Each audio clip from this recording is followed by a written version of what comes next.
Today we're going to do a solution for the catDog method in CodingBat. What this method is asking you to do is to check in your input string to see if the same number of times cat occurs is equal to the number of times dog occurs. If they're equal, we're going to return true. If they're not equal, we're going to return false. So let's think about what we want to do here. We just want to do a sliding window across this string, right, and count the number of times cat, dog occurs. So I'm going to look at the first three, then the second three, then the third three. So that's my sliding window. So I want to keep a counter, so let's first start out with declaring two variables, and I'll just name them the actual name of the string we're looking for to keep it simple. So that's my variable name, right? Cat and dog. Those could be whatever makes sense to you. Then I need to set up something that's an index point so I can do that sliding window across my input. Remember, strings start at 0, index 0, so I'm going to start my variable at 0, and I'm going to go almost to the end, but not quite to the end, right? So I is less than my string. I'm checking my input, right? My string.length. But I have to stop a little early. I want to make sure I still have 3 characters left that I'm checking so I don't get an out of bounds on that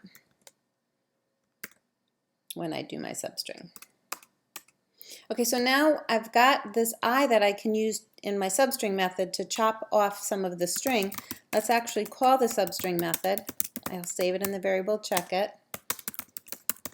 And if you're not familiar with the string and length method, get familiar over on the Java API.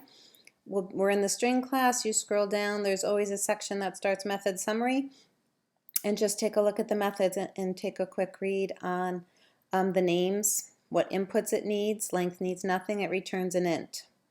Come down to substring. I can cut at 2 spots. So it needs two integer inputs, and it returns a string. So that's why I'm saving this in a string.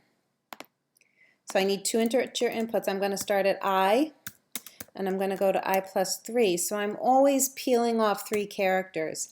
And because this I changes each time through the loop, the first time through it'll go 0 to 3, then 1 to 4, then 2 to 5, etc. So that I is making me slide the 3 characters that are in check it across the window. So then I just need a couple of if statements. So if check it dot equals, that's another string method.